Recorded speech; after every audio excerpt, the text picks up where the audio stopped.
of the Meek, where we watch made-for-TV movies and miniseries so you don't have to. From Gia to Xenon, Hysteria to Sybil, welcome to Movies of the Meek. I don't give a shit. I'm ready. Shadows of the Dead is the 2016 Syfy Channel original film, which is about a group of friends going to anti-prom in a cabin in the woods, and they encounter an evil there, and they bring it back with them. Yeah. Yep.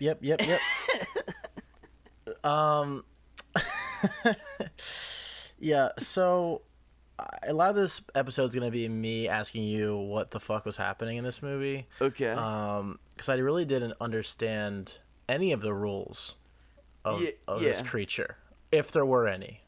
I don't think there were. I mean, there were a few, but I think I don't know. Okay. So yeah, let's just lay it out. So they go to anti-prom. Yeah. Which I think that was in like one other movie I've seen kids do. I forget what movie it was. Okay. But I never heard of that before. So the film starts off with what is commonly known as your teaser, where it's establishing the kind of creature that we're going to be interacting with. It's establishing that old man that'll come into play later. He's horrified. We kind of want to know what he's horrified of. There are a bunch of questions being asked. Stakes are being raised until finally he explodes, a total of 3 minutes into the film. And then we're introduced to the giant CGI monster. Yes. The CGI reminded me of the movie Skyline. I have not seen Skyline. Okay. Skyline is infamous just because of the fact that, like, the only thing that movie had going on for it was CGI. Like, it was written and paid for and produced and everything by two guys that's what they were. They were CGI artists. And so they just made this movie because they knew that they were really dope at CGI, and they knew they could do the CGI to make it look fine. Nice. And that's what this monster was. I thought it was fine. Yeah, it's serviceable, right? It's shockingly fine. Like, the first time I saw it on screen, I was like, oh shit, like, that's a brave choice, and it's fine.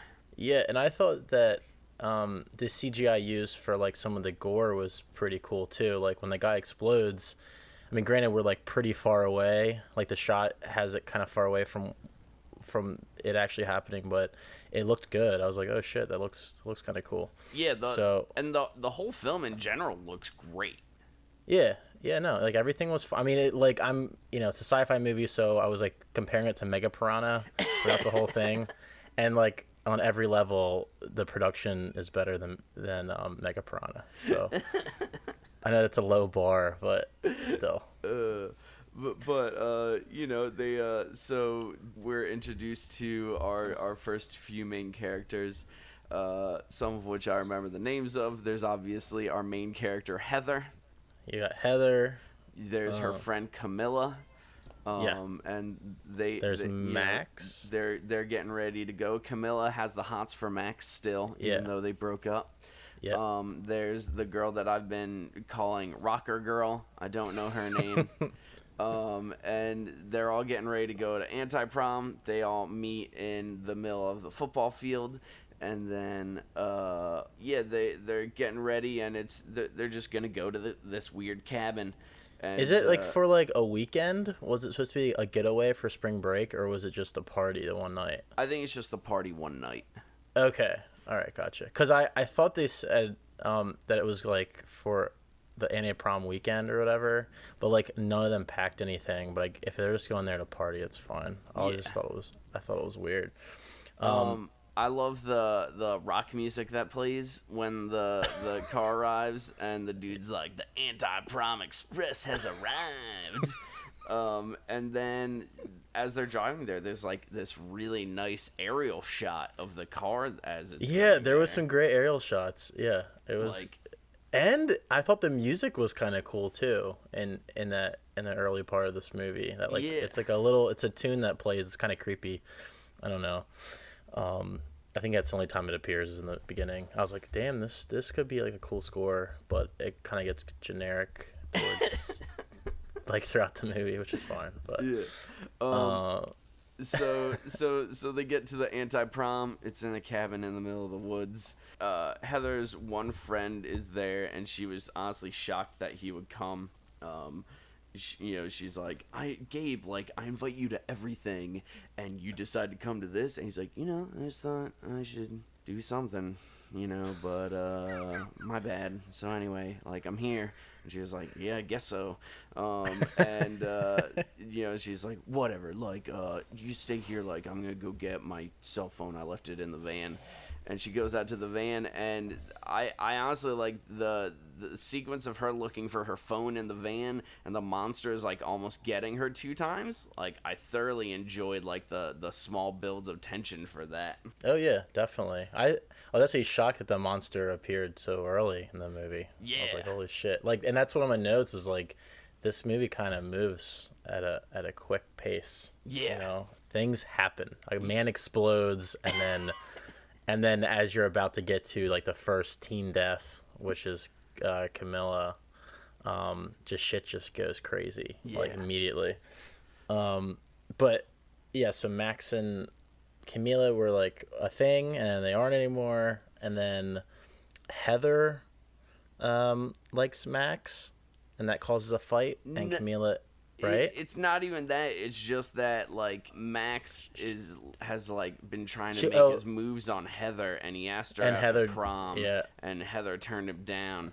And then she didn't tell Camilla about it. Max goes out and finds Heather when she's hanging outside after her she finds her phone. And he's talking to her, and he's just like, why haven't you talked to me since I asked you out to prom? And then Camilla overhears that, and she gets pissed at Heather, and she's like, and goes wandering off. And then Heather goes, you know why I said no to you, Max? Because I don't date idiots.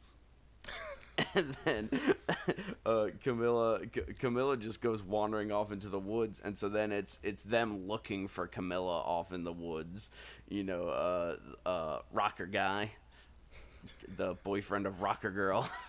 Rocker guy and Rocker Girl. I think his name's like Jonathan or something like that. Is it Tony? No. Who the fuck is Tony then? Tony is the guy that's the arranger of the cabin. He's like the main, he's the main guy that does that exposition where he's like, there was a doctor that killed a bunch of people in this very cabin. I like Tony. Yeah, Tony was dope. But yeah, so they get a group together. They're gonna go looking for Camilla, and there's a lot of lighting in these scenes and like fog in the scenes that legit reminded me of like Salem's Lot that we just did. It's like super I got that vibe 70s too. Horror. I also like in this scene when Camilla is by herself and she's just wandering through the woods, she's using like the light from her phone, and it's like cutting through the fog. I appreciated that. And then you think that Camilla dies, and she's attacked. And then it's when they find the old guy's cabin, and they find his corpse. And they're wandering around, and the one guy goes, "It looks like the maid took the day off because his cabin is trashed." And there's like maggots in the sink and shit. That's when they basically come to the conclusion. They're like, "Oh, like there's a dead body outside."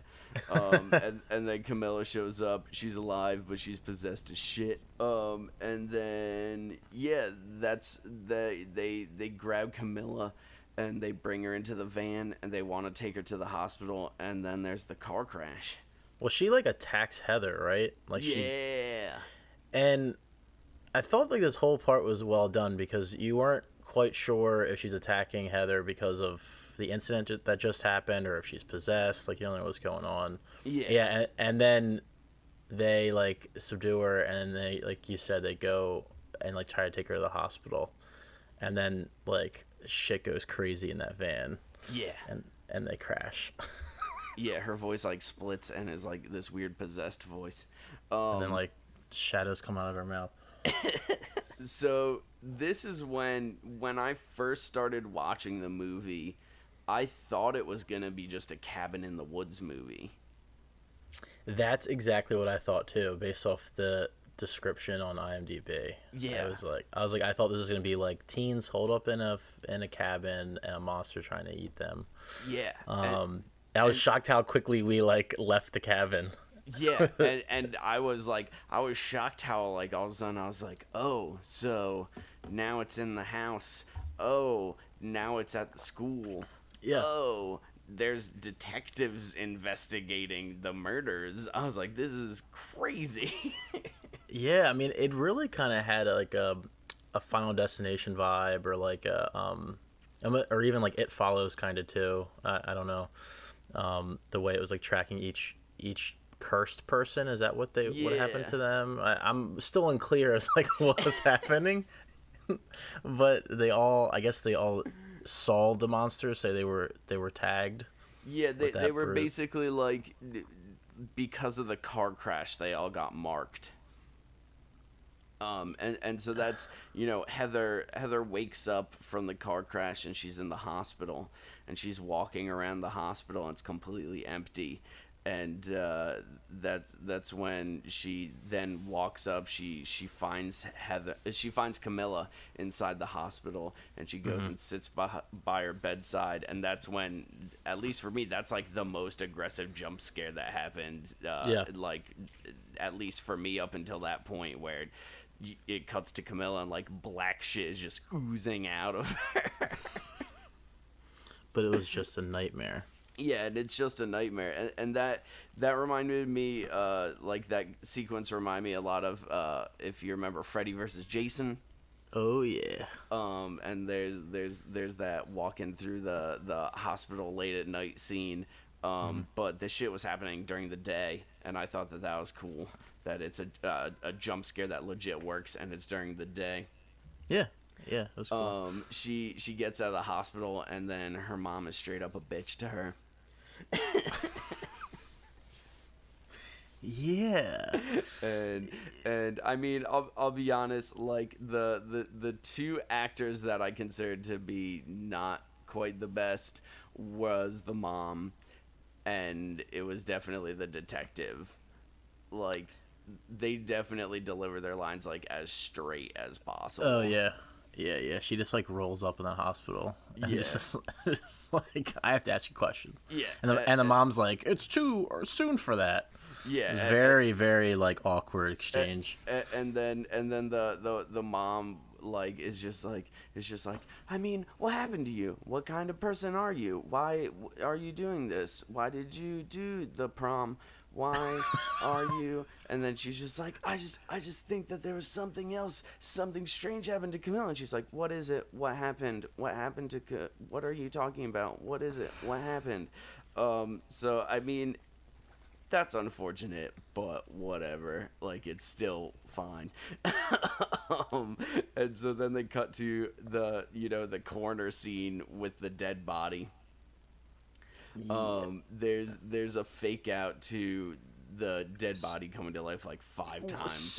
So what is up with that, Max? Like, what is happening in those scenes where like things happen, or I guess they're hallucinations, right? Yeah.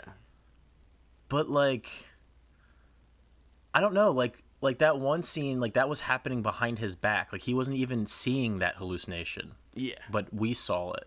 Yeah. And then it didn't happen. But then it does happen because it does come out of the body, right? The shadow monster. It basically, like, the shadow monster is inside Camilla's corpse at that point, and so it's like it's trying to get out, and so it's like infecting him basically.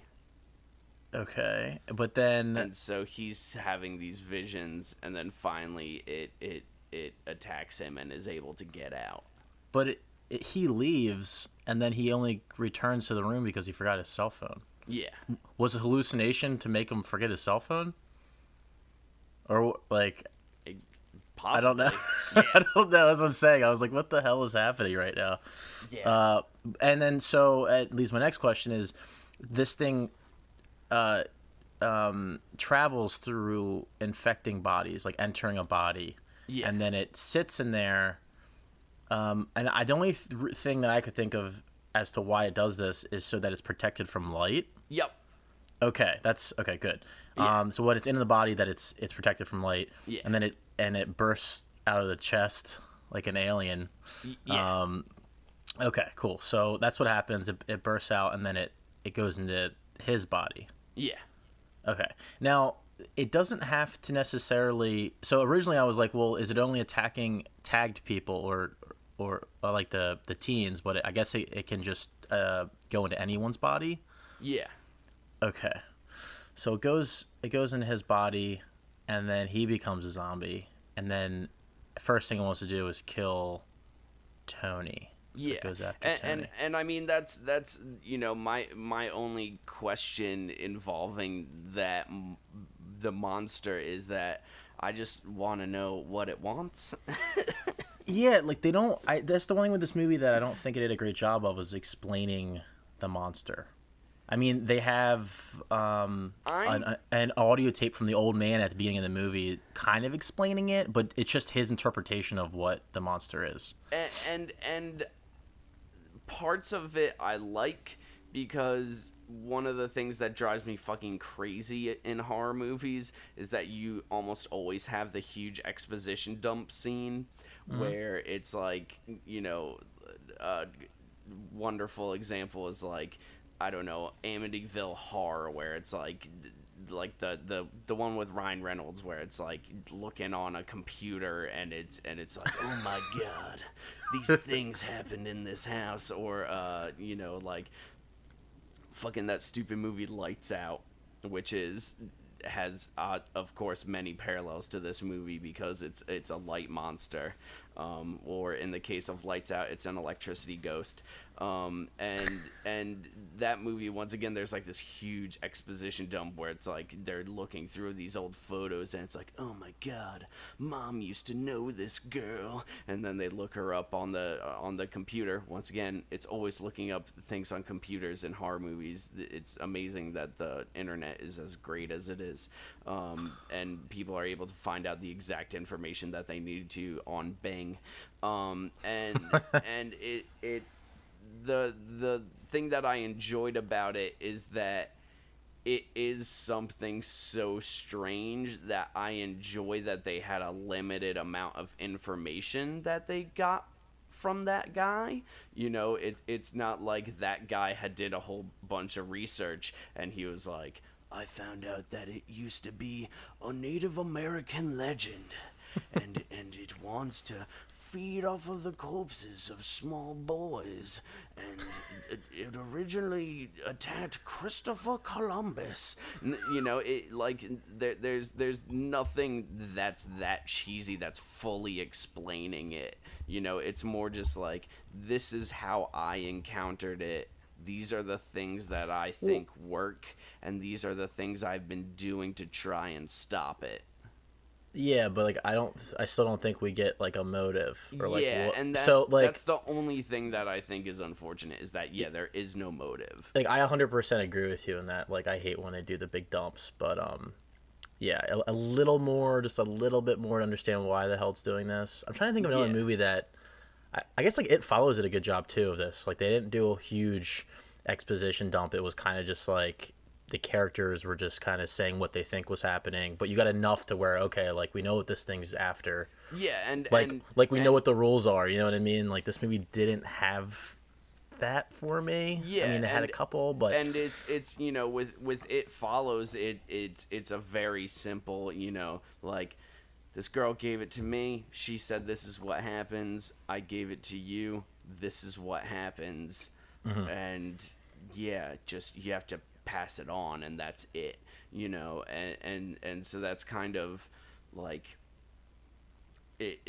That's what's beautiful about that movie is how stupidly simple it is, and the exposition dump that they have. It's good because it doesn't tell you, where it came from. It doesn't give you this, like, once again, it's not like the story of the monster from It Follows is that it was the curse of a woman in Tennessee. It leaves enough to your imagination and just tells you some rules about it. So yeah, some motives would have been good, but I'm glad that it didn't like over-explain it. Yeah, like Mega Piranha, and they and the Mega Piranha they couldn't even explain it properly. Like their exposition dump made it more confusing. We need a sample, but we created it. But we need a sample. Yeah. So they finally have the funeral for Camilla, and Heather wants to meet with everyone and talk to them about what's going on, and no one believes her. No one. And except for Gabe. This movie just has so many jump scares, and it's insane. But I loved it. Yeah, because I was really in the mood for jump scares when I watched this movie. Oh, really? Yeah. I thought it was fine. I mean, the only jump scare that got me was the one with Camilla in the woods. That one got me. And I thought it was kind of gross with the maggots, too. That really grossed me out. Yeah, maggots were gross. Oh, my God. Fake maggots and real maggots. All right, so after the funeral, well, yeah, so the monster goes after Tony next, right? Yeah, and he gets eaten in his garage. Yeah, he has a 12 gauge with that guy's name on it, and then, but he doesn't get the 12 gauge, which I thought was fucking stupid. Yeah, and then he gets infected, and then he goes right to Heather's house. Yeah. And she had the perfect reaction to that, which is, what the hell are you doing here? Yeah, I really liked Heather. Same. So when someone gets infected, they kind of just get, like, sick, I guess? Yeah. It's like Salem's and confused. Lot. Yeah, just like Salem's Lot. They kind of get a little weird, but they turn quick. Yeah. And then she sees Tony, and then she goes back upstairs and calls Beth, I think. Yep. She calls Bethany, and this is so she's talking to Bethany, and then she sees that Tony, like, she's like watching Tony from her bedroom, which is on the second story, and he's like by the pool, and he moves at some point, and she's talking to Beth, and then she goes downstairs, and Beth's like getting freaked out. She's like, I'm about to call the cops, and then Heather, while still on the phone with Bethany, she finds Tony's body with his chest exploded. Yep. And this is like something that happens throughout the film. Beth like says, "You're gonna die." I guess it's like a hallucination. Yeah. That this thing's playing on her. And then she hangs up. The shadow monster appears, chases her through the house, and the cops arrive immediately to save her. Which I was like, that doesn't make any sense. That whole event didn't make any sense. Because I'm assuming once she hallucinates that Beth saying, "You're going to die," Beth is actually calling the police. Yes. But they get there in like literally 15 seconds. Yeah, I mean, that's incredibly fortunate. But that's fine. Like, they needed to show up. It's completely fine. And I like how one of the police officers goes inside and gets infected. And no one notices. Like, no one notices this. Like, he goes missing because he gets infected and he immediately just dips to go after the next person. I will also say the CGI monster moving through the house did look really good. Yeah, that was fine. It slams that fucking door open. Like, I was like, that looks like, fucking great. It was very convenient that this is a shadow monster, so they can do the CGI in the darkness, and you don't really notice if it is bad. You don't really notice, you know? Yeah. Yeah. So So now there's a zombie police officer running around. Yeah. Does something happen before the Max shower scene? I don't remember. Oh, they have like a little powwow, right, where they all like show each other Their marks, yeah. their bruises. Yeah. Yeah, and then that's when Max is like, I'm gonna go get swole. Yeah, he's like, it's chest day. Yeah, and then they all dip except for Gabe. Gabe's the only friend that sticks by her, by Heather. And Gabe's the man. And they decide that they're gonna go to the cabin and get to the bottom of it, because Gabe is talking about how the serial killer was another case of the monster. Yeah. I like when they're showing all their marks that the rocker girl has a mark on her lower hip where everyone else doesn't. Well, doesn't she's the only one that does have a chest or like an abdomen bruise opposed to like their arm. Yeah. That was weird. Yeah, I was like, that's strange. I will say that I enjoy that, like, I don't know, in horror movies you always have like your typical like all the girls are whores and they're all gonna die. And she is very clearly like set up to be like that, but then is not that. Yeah, I appreciate that because right immediately after that, Rocker Girl and Rocker Guy are at the park, like, and he's like making moves on her, and she's like not feeling it because everyone is dying. She's the only one that shows actual emotions from the events that are happening. Yeah. I feel like Heather does, but like not really. And neither does Gabe, and Max doesn't even believe what's happening. I mean, they just saw, like, I feel like if we were camping and we came across like an exploded body, we'd be a little more disturbed. Like, at least for the next week or so. Like a little weirded out. Yeah. I know I would be. I don't know. No, I definitely would. And Heather saw 2 exploded bodies. Yeah. So, but it's all good. It's all good. Max is a fucking idiot, and he just goes fucking and gets swole, and the monster attacks him. Yeah. Yeah, and then he gets infected. Yeah, and all that's being juxtaposed with Heather and Gabe at the house finding out about all the tapes. I did like that scene. That was nice. And then so Max is getting swole, and then he sees good old party guy.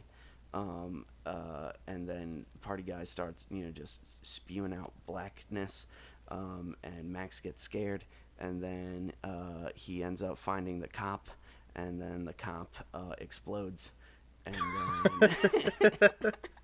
I think it's funny that this monster like makes people hallucinate fucked up things when it could just be itself, and that would be enough. You know what I mean? I mean, yeah, that would definitely be fucked up. I think that's just a byproduct of it, Yeah, I mean, again, I think it was just to add some fun little jump scares in there and stuff. I don't think it was. I don't know. It was fine. So I like how so Max is now infected, and then it cuts to Gabe and Heather at the cabin, and she says, "I have an idea," and they run out, and then she's calling Bethany on the phone. And she's talking to her, and she's like, "Get everybody together, find Max, like, get Rocker Guy, like, we'll all meet at the school, we'll all meet with Max. I can't get a hold of Max, I don't know what's going on." And then she gets to the car, and she goes, "We need to figure out how to kill this thing." It's like, oh, yeah, so you don't have an idea. Yeah, she was so confident 10 seconds prior, and now she's like, what the fuck are we gonna do? You should be scared. Good. I was like, that's kind of fucking mean, Heather. And so then, it shows that they've all met in the teacher's lounge, and she's talking to everybody, and Max is just, he's a sick boy.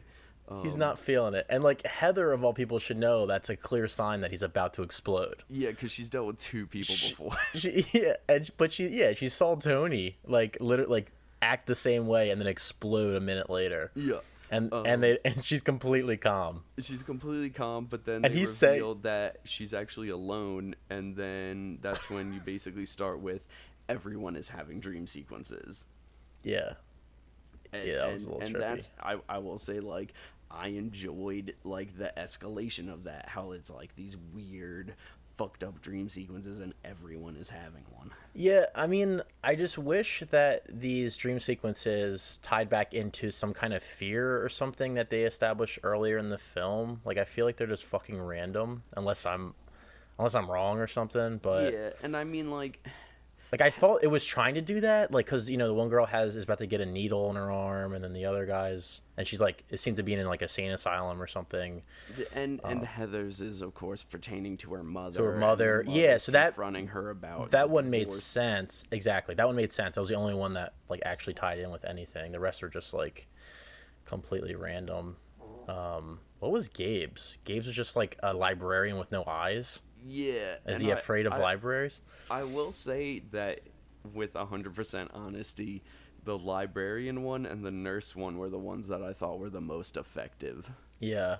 Because those were the 2 that were, like, the least about jump scares and were more just about, like, them showing you the thing that's terrifying and then the terrifying thing just getting closer and closer. Yeah. It reminded me of, like, American Horror Story or something. The nurse one. I still haven't seen that show. I haven't seen it either. I'm basing all this off trailers and stuff. Like, it just looks like an American Horror Story trailer. Like something from that. The dream of the mom makes the grudge noise. I feel like this movie kind of rips off a lot of famous horror movies. Yeah. like all the phone call stuff is straight out of The Ring. And then, and, like, when the mom drops to the floor, she makes, like, the grudge noise, or, like, the girl from The Ring, the way she sounds and looks. It's 100% the grudge noise. I love it. But, they all quickly come to. Right before they all die in their dreams, they all wake up. Yeah, they all wake up. Max straight up explodes. No, I love, my favorite thing is, like, they all wake up and they're fine, right? Like, they all wake up. Gabe wakes up to Heather waking him up. Heather wakes up, she's just on the floor. Yeah. But fucking rocker girl, she wakes up and she's, like, freaking out, and she like gets up and, like, walks down the hall, and immediately, like, Max explodes and she's covered in, like, fucking gore. There's so much blood all over her, and I fucking loved it. She got, like, the fucking short straw, man. Like, but yeah, he's dead. And then she gets infected. She gets infected. She immediately takes out her boyfriend. Does she get infected before he, like, doesn't one person give the other person the infection with, like, by kissing them or something, or, like, it goes a tentacle. It's her to her boyfriend. It's like that's what it was. So she gets infected. Yeah, that was the first time we saw that too, and I was like, what the fuck? Yeah. So that was neat, I guess. And then, of course, Zombie Camilla shows up. Oh yeah, and Zombie Camilla has to talk about the dumbest petty shit, and she's just like, "Why didn't you tell me that you liked him?" and you know, great cry acting from Heather. She's just like, none of this is real. And then she vanishes, and then Heather just fucking runs her little heart out. Yeah. And then we have the climax of the film, which is at the football field, which I enjoyed how literally, like, every single location that happens at the end of the movie is established at the beginning of the movie. Yeah. Like, all of them. Yeah. And they just go back and reuse it, and I don't know if that's for convenience because it was a TV movie and they only had a few locations, and so they're just like, I mean, yeah, we have to have it here, but it was effective. Like, they all met at, like, on the football field before they left for the weekend, and now they're gonna beat this thing on the football field. Yeah. Well, not because they're all fucking dead at this point. But Yeah, two of them. except for Heather. Heather at this point, basically, like, I mean, Gabe has my favorite thing in the entire planet, an axe that he tied flashlights to. I like because they get to the high school at the end, and he like walks through the door with Heather, and he's like, I think this might work, and he's like duct taping flashlights to a battle, like not even a is it just a regular axe or like a battle axe? I thought it had two. Axe. I thought it had two sides though, like two blades. I think it's just a regular one. It's just a regular whatever, but it's he tapes 3 flashlights to it, and it's like he's like, this might work. I'm like, I don't know, bud. But yeah, and so she basically is under the impression that he's dead, and she's running on this fucking football field, and she's just like shining her flashlight. She has one flashlight, and it gets bigger and bigger and bigger. It lifts her up into the air, and then he turns all the lights for the football stadium on, and they kill it. It explodes. Yeah, that was probably some of the worst CGI in the movie, though. Yeah. I think just because, I mean, it wasn't so much the monster, it was the fact that it was picking her up in the same shot. So yeah. It looked kind of bad, but it was fine. Like, it was effective. And I thought it looked kind of cool when it was dying. I don't know. I got, like, Batman vs. Superman vibes. Like that CGI of Doomsday. But, yeah. And then my question, do you think they ended up together in the end? No. He's still in the friend zone, I think. Really? All right. My question, do you think anyone driving on that major road saw the monster? Because that last shot of Gabe and Heather walking off, there's like 5 trucks that drive down the road. Yes. Yes, I do. Like no one saw the giant shadow monster exploding. Yeah, and then that's the end. It cuts immediately to credits. Yeah, there was nothing to kill it. It was fine. It was good. Yeah. It was a satisfying end, I think. Yeah, and like, I mean, I just reviewed Gerald's Game. Mm-hmm. And, like, doing Gerald's Game, like, that movie is so heavy-handed in terms of, like, the story and the metaphors. Yeah. And the clear as day intention of the narrative that they want to have. And every now and then, I just want to see people explode. Yeah, this is a good popcorn movie. I don't know. It was just like some good parts from a lot of different horror movies. Yeah. All mashed into one. And like decent acting and decent production. So and for a made-for-TV movie, dude, that's incredible. Yeah, exactly. For sci-fi. And like a lot of the shots, like I consider like ambitious for a TV movie. Yeah. Like, no, like those aerial shots you don't typically see in a made-for-TV movie. No. Because they cost money usually if they're filmed for the movie. Yes. Yeah. It blew my goddamn mind. Yeah, this movie was well worth the $3.99 I spent on Amazon. Yeah, boy. Yeah. And it's also gonna be it's gonna be like Syfy's doing like a 31 Days of Horror. I saw that. And is it part of that? It'll be part of like the second half of it. Yeah, so next week I think we should do Fred 2, Night of the Living Fred. I didn't know this existed until... Well, I knew he had a sequel, but I didn't know it was Halloween themed until you told me. So, I'm pretty excited about it. I'm so excited. That was like legit. I mean, was that our first movie? No, that was like our third movie. Oh. Yeah. That was like probably the most fun I had watching a movie on this podcast. Oh my god. Yeah, we should hang out and watch that one. Yeah, definitely. Oh my god. That's like the most fun ever. Oh my fucking god.